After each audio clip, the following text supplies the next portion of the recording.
9. Oh, we have 1 minute until 9.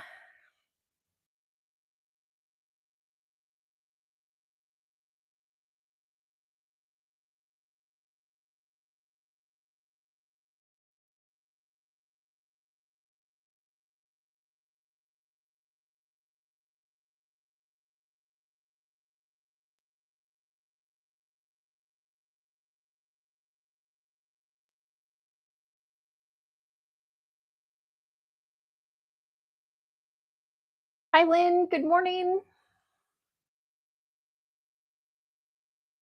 Okay, so today, the last Monday of July, we're going to enter into August. And good morning, Robin. So we have a busy week ahead. I say that every week, right? Every week is busy for me, anyways. And our motivational quote for this week is that nothing is particularly hard if you break it down into small jobs. And I say that all of the time, especially when I'm learning something that I know is not my forte. I always say, oh, I have to learn that in digestible chunks because, like, when my husband and I bought the Gamel with the computerized system, he could pick that up right away. He had the training session and he figured it out. And then he had to train me in small doses on how to use it because I just could not get all of that information at once. It's too overwhelming. So, kind of like a block of the month, right? If we get it in small doses, it doesn't seem overwhelming. Looking at it now, it might seem like that's a lot to take on. But when we think about doing it over 18 months, it's not that bad. It's all in small doses, right? Good morning, Jerry. Good morning, Patricia. It's afternoon for her. Yes.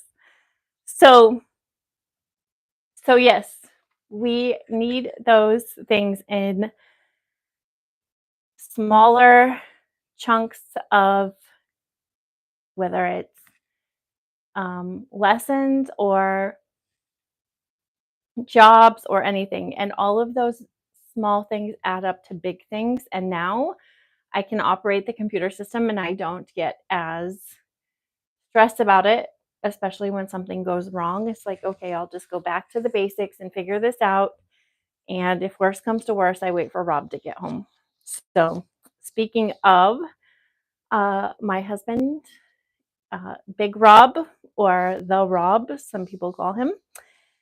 He is turning 50 on Sunday, so we are having not a party because he doesn't want a party, but I don't know what else you call it. I mean, really, we're not having a party, but all of our family's coming for dinner, and our family is kind of big because we have 6 kids and their spouses and his parents and whoever else. So he's turning 50 years old, and his meal of choice was steaks and macaroni and cheese. So kind of a basic kind of guy. He loves that kind of stuff. So that is what we will be doing on Sunday. I'm very excited. We'll get everything ready on Saturday. But I love it when all of my kids are home because that just is like the greatest thing. And I think they're all coming home for his birthday. So very excited. And hey, Faith.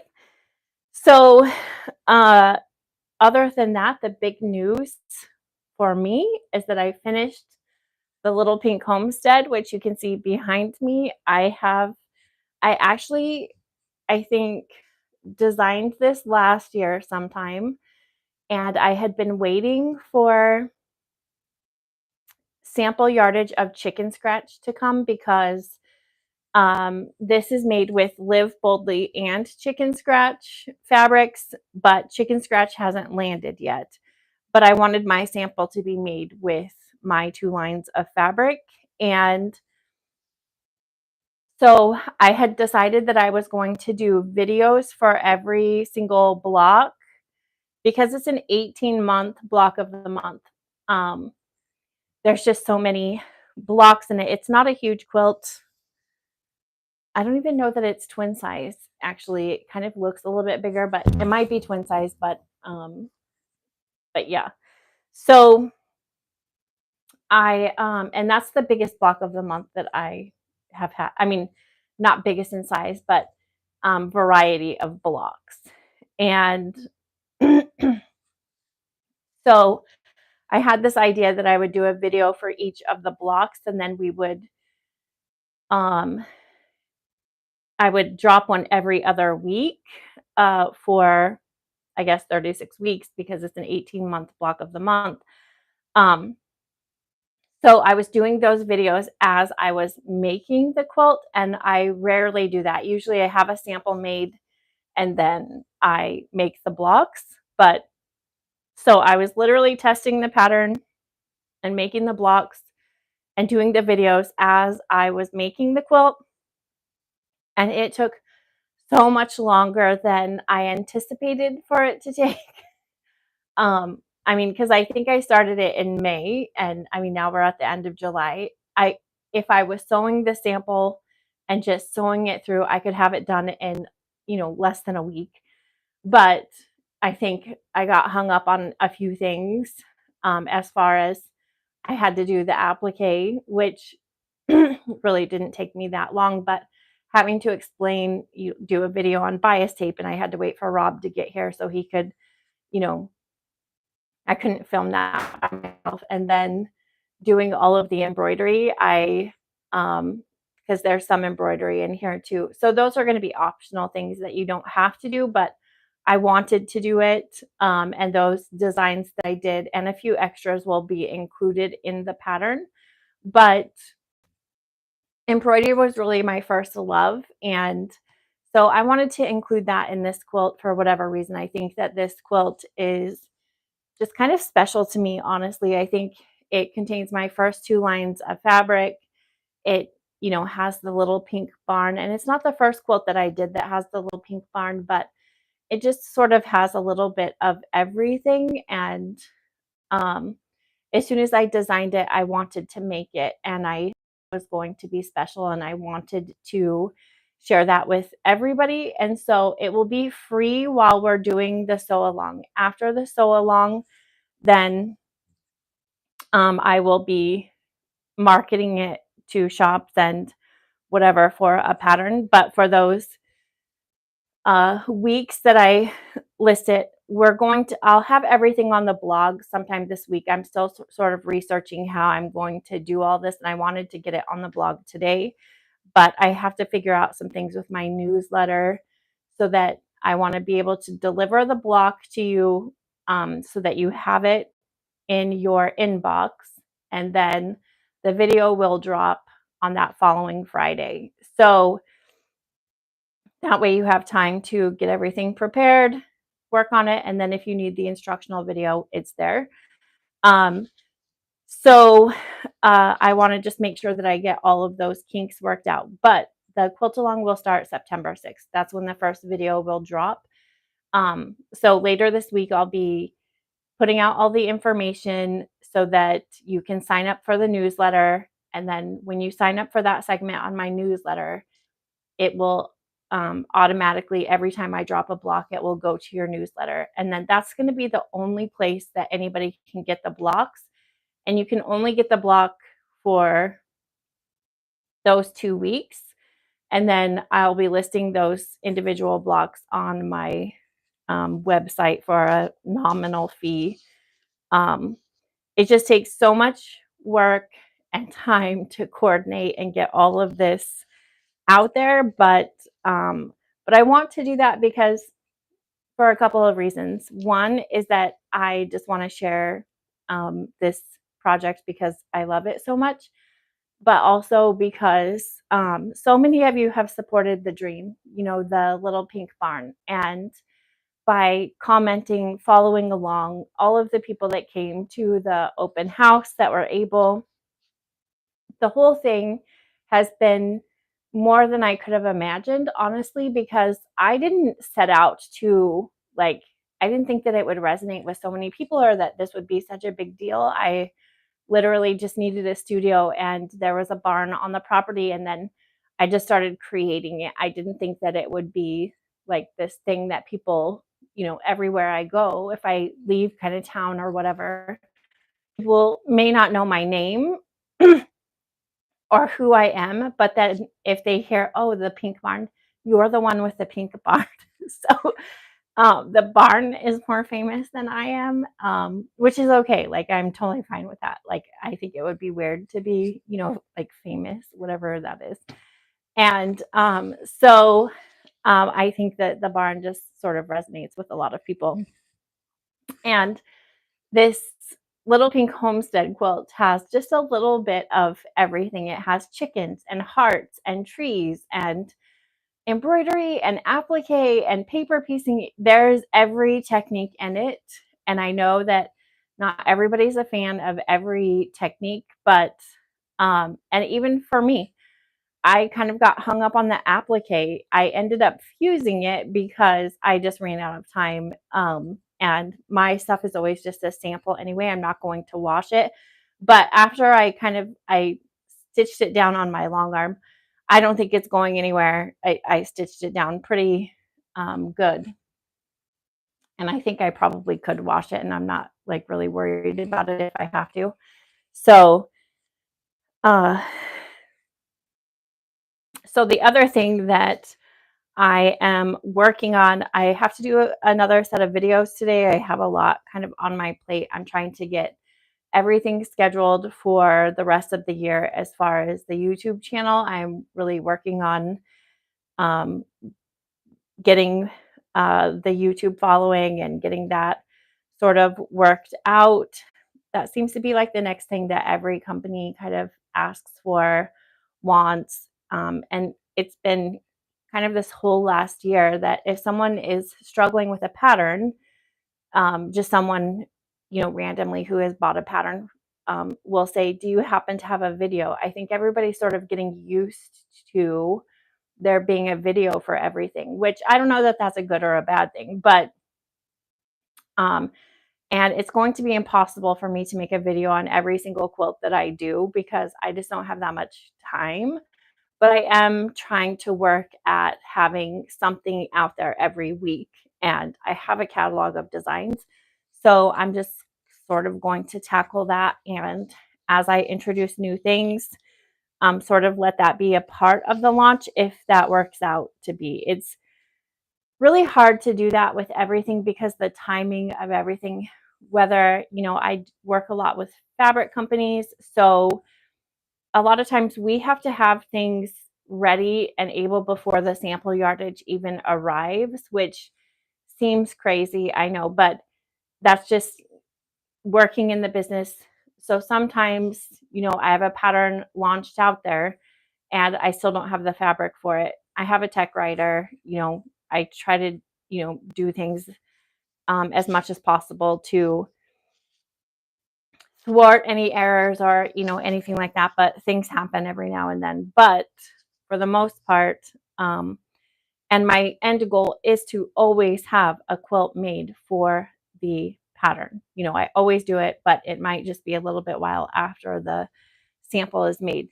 But with this one, of course, I wanted to make sure that everything was good before we launched because you guys are going to be sewing along with me. So the other thing that I'm going to do is I have sort of been waffling back and forth about how I was going to handle this because while I was getting ready to, in my mind, launch the Little Pink Homestead, it just so happened, I uh, designed my 500th pattern. Well, I've designed more than 500, but I am putting my number 500 pattern out into the universe, which is called Nature Walk. So here's Nature Walk. And I'm like so excited about Nature Walk. I don't know what it is. I designed this a couple months ago, and it just speaks to everything for me. Like the minute I designed it, I loved it. I wanted it was a project that I was excited about making, which is ironic because my friend Donna has sewn the first 2 samples, and then I'm sewing a 3rd sample actually because um, I'm going to do videos on each one of these, and I thought, well, I might as well just sew a 3rd sample because I wanted to do a darker background. So I'm going to do a sample that looks like that one with the dark navy blue background. And I also wanted to show it, and hi Donna, I was just talking about you. And I wanted to show it also in a line with prints because so many people, you know, the reason I use solids and basics for the covers of my quilts is because if I use a line on the cover of my quilts, as soon as that line retires, I have to change the front of the quilt. I mean, the front of my pattern, because people can't get that line anymore and they get frustrated if they see a line, they like the quilt, and then they can't buy the line. And so if I use basics or solids, every quilt shop has a color wall. They all have basics and solids. Everybody can get that. And I say that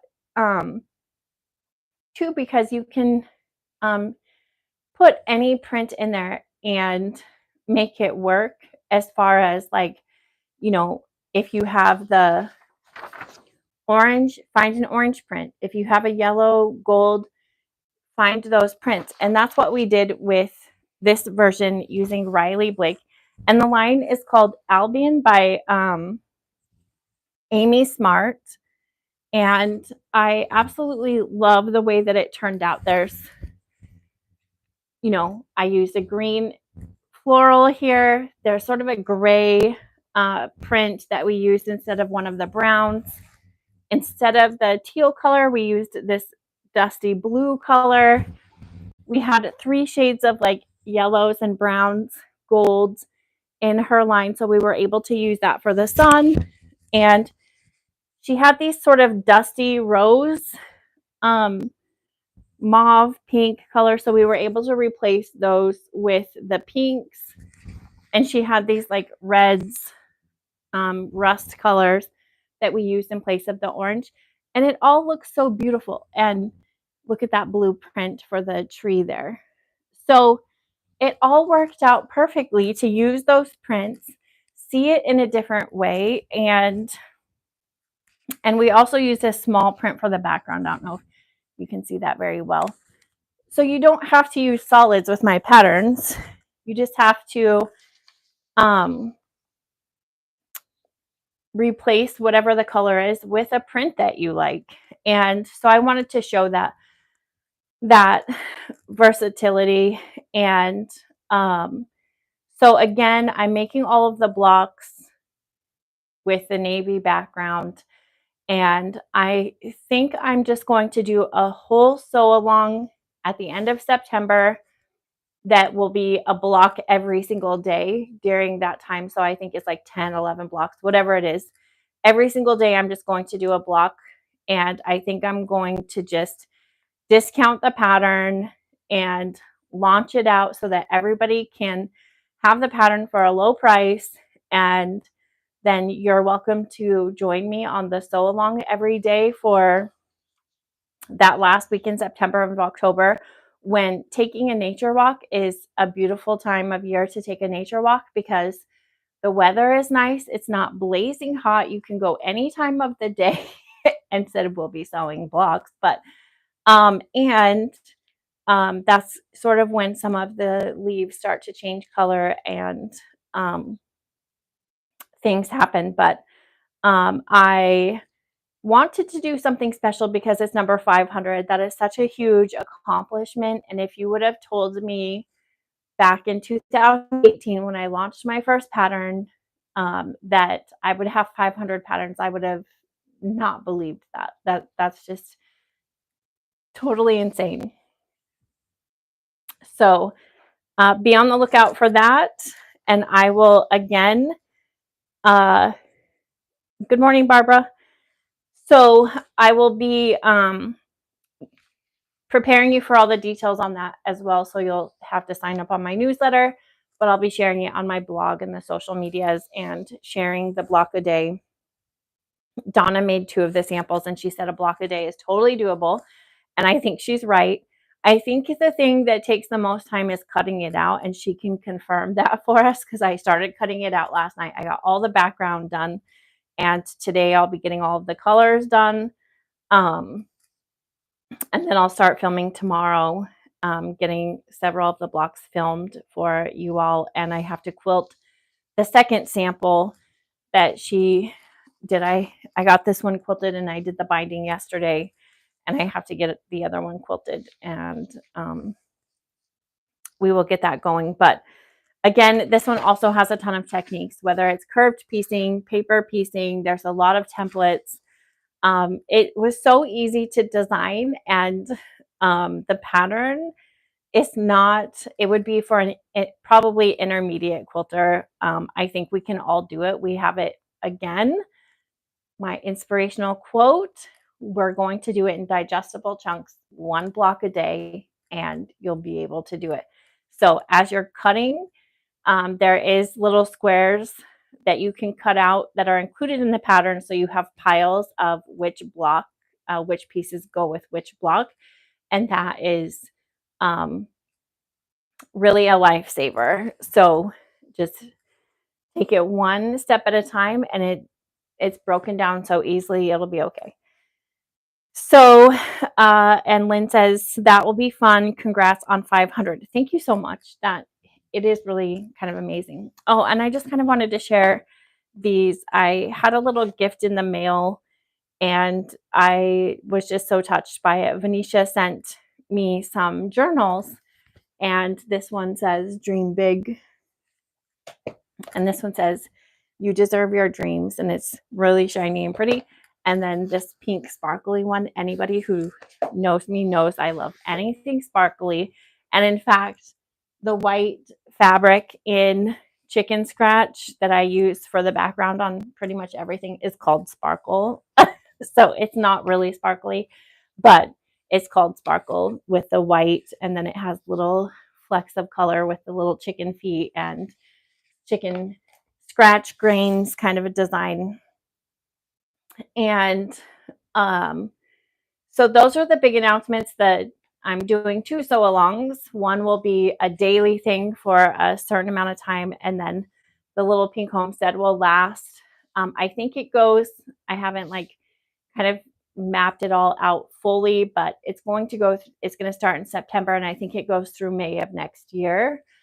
So we'll be spending a lot of time together, hopefully, and I hope you guys will join along. I think that so I use my fabrics, and after the first of the year, I will offer kits for the Little Pink Homestead because I'll have my yardage. But I think for you guys to just start, I would say use scraps because there's a lot of colors, there's a lot of things going on. Everybody's trying to use their stash. So I don't want you to have a big buy-in commitment. I just want you to start sewing and create the Little Pink Homestead. And the thing about it too is that it doesn't have to be pink. If your barn is gray, make it gray. If your barn is red, make it red. Use the colors that you love. You don't have to use my colors. I want everybody to make the quilt that they want to make and that will resonate with them. If you happen to love my colors, fantastic. I totally get that. But at the end of the day, it's your quilt, and you can make it whatever colors and prints and style that you would like. So I want you to be free to feel comfortable doing that. And sometimes people need that permission. So what else do we have going on this week? I have a lot of quilting to do. I am having a meeting today for my Stitch in Heaven cruise. I am leaving for the cruise in a couple of weeks. So obviously while I'm on the cruise, I'll not be doing a live, but I'll be telling you that the week before I go. So it'll be my first cruise, and we have a meeting today. They sent over my schedule, and um, they're going to brief me on information that I need to know. It sounds like I have a very busy week for that week as well. So uh, on top of that, I again, my husband's birthday, and then my birthday is 6 days after that, and my son's birthday is the 30th of this month. So is that tomorrow? Or yeah, tomorrow. My son's birthday is tomorrow, and then our grandbaby is going to be born any day now, really. I mean, so we have a lot of birthdays, and we have a really big exciting thing coming. So I'm hoping that the baby is born before I leave for my cruise. That's so selfish. But it's kind of not selfish because Savannah, my daughter-in-law, really is ready for the baby to be born. So it's really would help her too because she's at the end and she's, you know, it's really hot and she's swollen and she's really ready to be done. They've been walking a lot um, and Barbara says, I'm really looking forward to being creative with these new block patterns. Congrats. Thank you so much. Yes. So I am trying to, this whole week I'll be recording more videos because I'm going to do nature walk, and then I have a few other things in the pipeline that I'm going to get done. One of them is actually this pink pillow. I am going to put this out as a free pattern for in October for breast cancer. So I'll be sharing more about that, but it's a cute little paper piecing pattern. So I'm getting that done this week for a video. It takes so much more time. You know, everybody would say to me, you have elves that, you know, get all of these samples done, do all of this. And um, it's boggling my mind how long it's taking me to do everything when I have to film it. So all of these people who have been working at YouTube for getting their YouTube channels up for so long, kudos to them, honestly, because I have put out 500 patterns, but I didn't have a video for each of them. I didn't have all this stuff, and it takes so much more time to do it all. It really is more time than I thought it would be, honestly. And Faith says it's cooler there, even cooler here today. It even rained. Yes. So it has been cooler here too, but I think they said that we're supposed to be getting some more scorching days. So I can't say that I'm excited about that, but my poor daughter-in-law, she's um, ready to be done with all of this. But also, I think we're all just very excited to meet little Odin. That's my grandson's name, and we're also going to find out the gender of our next grandbaby. I think it's either today or tomorrow. I want to say we were going to find out on Cole's birthday, which is our other son. So Bryce and Malia are my other kids that are expecting, and their baby is going to be due in December. And so they're finding out the gender of their baby tomorrow, I believe. And she said the appointment was very early. So we'll be getting the calls very early. So we've all been waiting. So um, the babies are just going to be a few months apart, and everybody's so excited that the cousins will be raised together and everything. So just lots of blessings this year.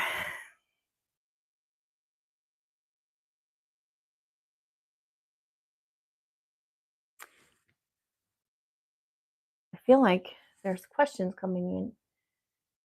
Okay. And Lynn says, my granddaughter's birthday is August 1st. Mine is a few days after yours. How exciting. Oh, good. Yes, we August babies, Leos, right? Um, I don't really pay attention to that kind of stuff, but So what else is happening in the world?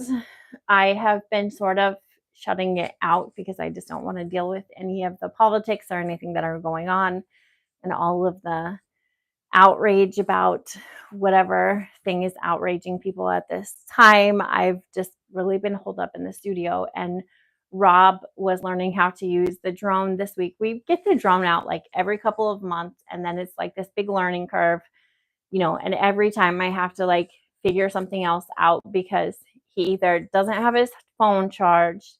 This time it was a memory card. He didn't have enough memory, so we had to buy a memory card.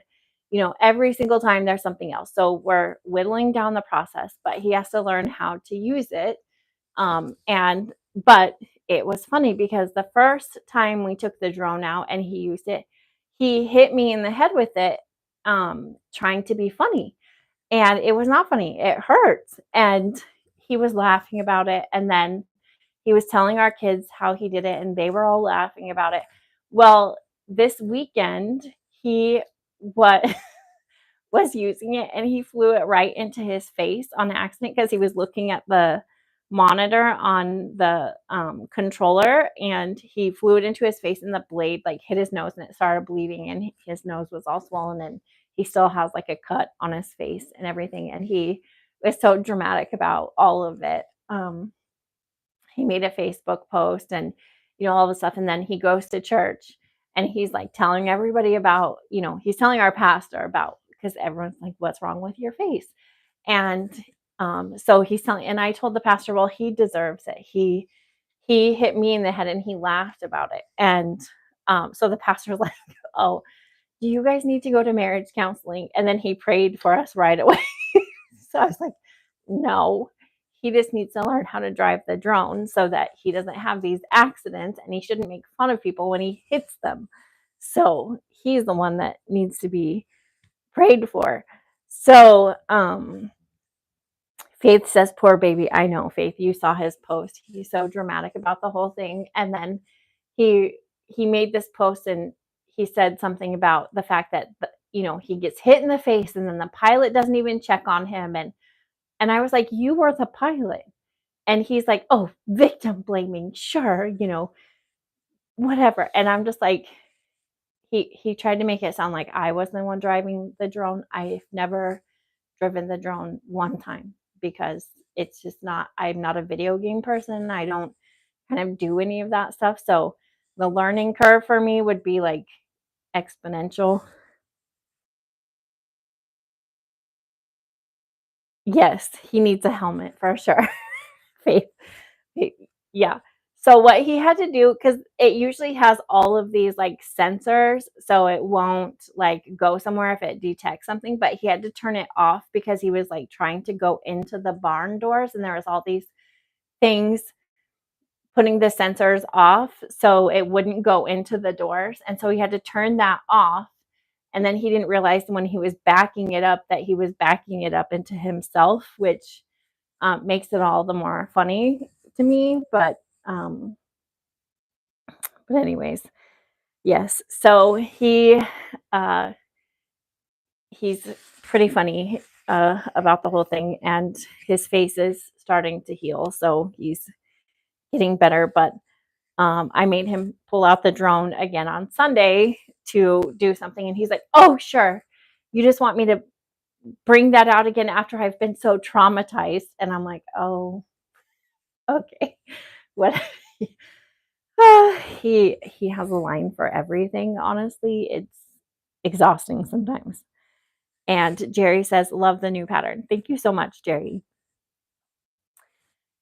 Okay, so any other questions for me? What are you guys working on this week? Have you guys gotten your quilting mojo? Are you still working in gardens? Like, what are you guys doing? My garden has been so neglected. I need to work in it this week. And yeah, Faith says a wounded mammoth. I know. He he has a thing about, he has mammoth bones. He went to the doctor many, many years ago, and they did x-rays because he's always kind of getting wounded in some way. And as soon as they saw the x-rays, the doctor said, you have mammoth bones. And because he's a big guy, whatever. And so ever since then, he's like, Krisna, I am so strong. I have mammoth bones. And I'm like, really? Then why are you at the doctor all the time? Like, you have the weakest immune system on the planet.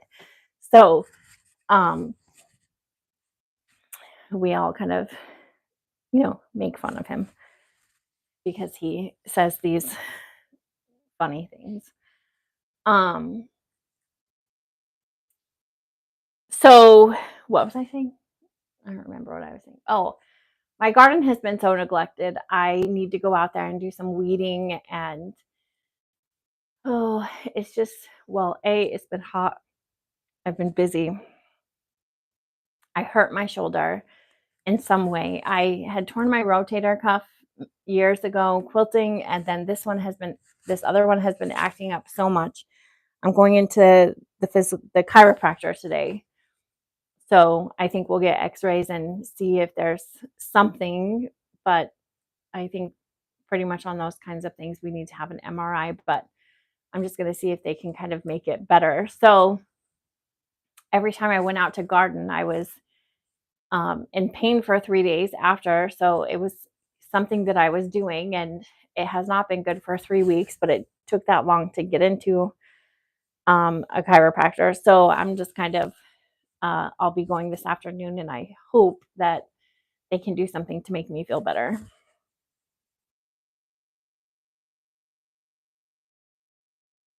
And Venetia says, our quilt show just got done. Lots of work to put one on, done till next year. And Lynn says, I have several quilts to quilt. I'm making the blocks from the Sew Sampler box and garden in the week in the early mornings. Oh, a quilt show, Venetia, a quilt show is so much work. And in fact, I've heard several quilt shows that are either going to every other year or they are just canceling because they just don't have enough people to volunteer, which is really a sad thing. But if you've been a part of a quilt show, they are so much work to put on. It's exhausting. It's not easy work, and you do have to have a certain amount of volunteers to make it all work out. Otherwise, it's just not going to. And so, kudos to you guys for keeping it up. And I know it's a lot of work, but so worth it in the end. And Lynn, several quilts to quilt. I know what that feels like. That's my everything. And Faith says plus booths. Yeah, the vendor booths. It's all really hard. I have decided that I'm not going to vend at booths or do vendor booths anymore because loading it all up in the trailer, traveling, having to set up, then take down. I don't know how people do it because I know that there's like full-time quilt vendors that's the only thing that they do is they go from show to show around the country and just vend. And I think it's such a hard living. I don't I I don't get it myself because, well, for a couple of reasons for me personally is that I haven't found that it makes a lot of money. I guess my stuff just isn't great at a quilt show. Um, but just all of the expense of traveling, your booth fees, and a lot of those shows like nickel and dime you for absolutely everything. And by the time you're done, it's like you're paying so much in fees. It's so hard to sell enough product to make it worthwhile, honestly. So I guess it probably depends on the show, how much the fees are, and all of those things. And after you've done it a while, you probably know which areas work for you and that stuff. But there's that learning curve. But I've done, I don't know, maybe 5, 6 shows or something where I was the vendor. And the only time that it was like really that I made money, I think I only made money twice. And one of them was because I didn't have to pay the booth fee. And because I was the featured quilter in Odessa, my Odessa ladies. So that was the only time that I sort of um, made any sort of decent money. I have done the one here in Spokane, which is supposed to be a really big show, but I made more money at the Tri City show and the Odessa show than I made at 3 days in Spokane. And so I was like, well, I think the Spokane peeps just don't like my stuff. So I don't know. I think it's just a hard thing to do, and it's so draining having to take everything up and then 2 to 3 days, take it all down and then haul it back up, and then you're not sleeping in your own bed, and I mean, there's just so many things. So, I don't know. It's a hard, um and Venetia says, "Yes, not enough help." No, for sure. And broke even. Yeah, so when you break even, then it seems like why bother too? Because I think I kind of broke even in Sew Expo that very first year that it was like my one of my first shows. And I just thought I could have stayed home and worked in my pajamas being a long arm quilter and I would have made more money. So breaking even for all of that effort, all of that time, it's just wasn't a great way of life for me. I don't know, maybe you have to stick it in longer to figure out if that is then you know how to work the system better, but I just think it was all a gamble and I am just not a gambler. And so for me, um gambling that sort of money to hope that you make enough to break even, I just did not think that was a wise business decision for me. But if it works out for other people, I just think that sometimes my stuff is a harder sell or for whatever reason. But um, I seem to do well doing guild visits because um, they pay me to go there and teach and give a trunk show. And then if I have product with me, then I sell, product. And that seems to work out well for me. So I do those rather than go to shows basically because I think the other part of that is that there's not any competition, right? I mean, it's just me and I'm teaching a workshop and people get to know me. And I think that sort of helps with that. Um, and also, they're contacting me. So they probably already know my style and my work. And they obviously, like my stuff. When I go to some of those shows, my stuff is really brightly colored. I'm not like full on modern, but I'm not like fully traditional. I'm somewhere in between. And I think sometimes people don't understand my style and they don't like it. And I'm fine with that. Like everybody needs to like their own stuff. I mean, they like their own style or whatever. But um, so if they're contacting me, they probably a certain percentage of the people already know my style, like it, and they're bringing me in for some reason. So it seems to work out better for me that way.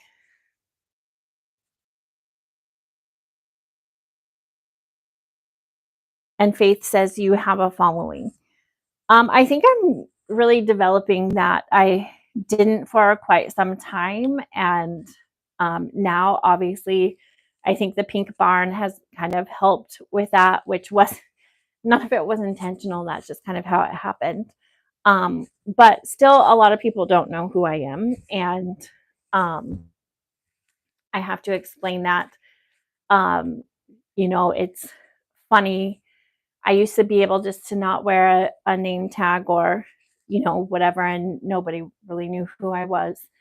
Um, but last September, I was setting up to do a trunk show in Salt Lake City, Utah, in for Garden of Quilts, and I was in the vendor barn, and they had a stage there, and I was hanging up the quilts and getting ready to go on stage, and there was a sign that said Charisma Horton, trunk show from this time to this time, and some gal came up to me and said, "Who is Charisma? I've never even heard of her." And so I kind of had my name tag turned around. I'm like, "Oh, she's more of a modern quilter. So if you're not a modern quilter, you won't know who she is. But you can stick around for the show and, kind of see her style." And, I was hanging up the quilts for that.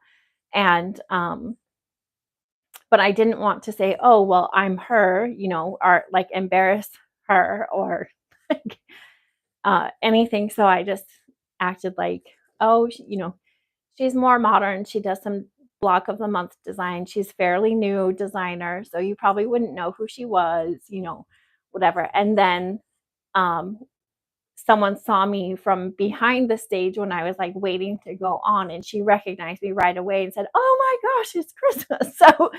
Um, so it's just kind of funny that some people might know and then most people don't really. So, and like I was just at Garden of Quilts and I had to explain to, most people who I was. So, many of them had not heard of me or, whatever. So I think it just depends on where I go. And obviously, the people who are here, follow me because you're here. But when I go out to big quilt shows or anything, I think a lot of people don't know who I am. So,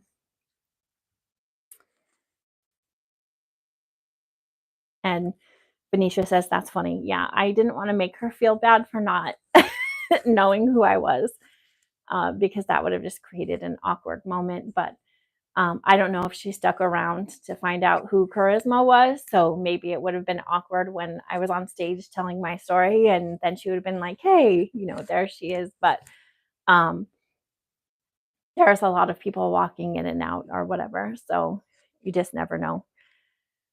Um, so yeah, it's kind of funny. I don't know. I always feel a little bit awkward about all of that because I work by myself a lot and I don't realize how much I'm a part of the world. And so when someone does recognize me, it just kind of throws me off a little bit just because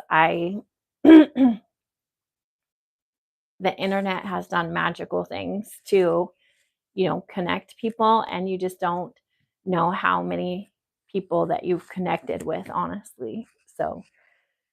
So um it looks like our time is up, and Venetia says you're grinding and working your way up. Yes, I am constantly grinding, trying to figure out my place and, what is going to resonate with all of you and um, help me sustain this business, because it's sort of a fickle thing. You just don't know what is going to hit and what isn't going to hit. And, sustaining the business, you always have to come up with the next best thing or the next, um, big thing that will strike gold, because, for every 25 patterns, you might have one that strikes people. And so, it's, and a lot of times you have to wait for those to kind of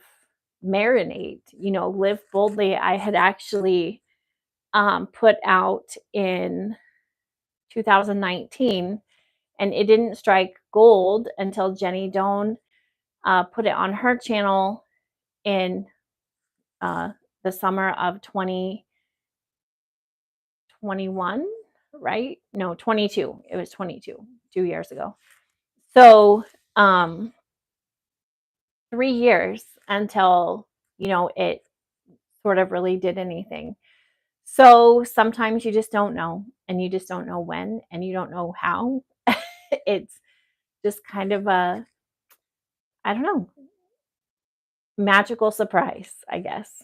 So, well, I hope you guys all have a beautiful week. I am going to start getting some work done. I have some meetings today, and I have to get all of my shipping out and get some quilting done and some videos done. And it was so nice chatting with all of you and sharing about all of the things going on. And I hope that you guys all feel a little bit inspired, and remember to learn all of those things in digestible chunks, because then the small things help us do the big things. All right. So, bye.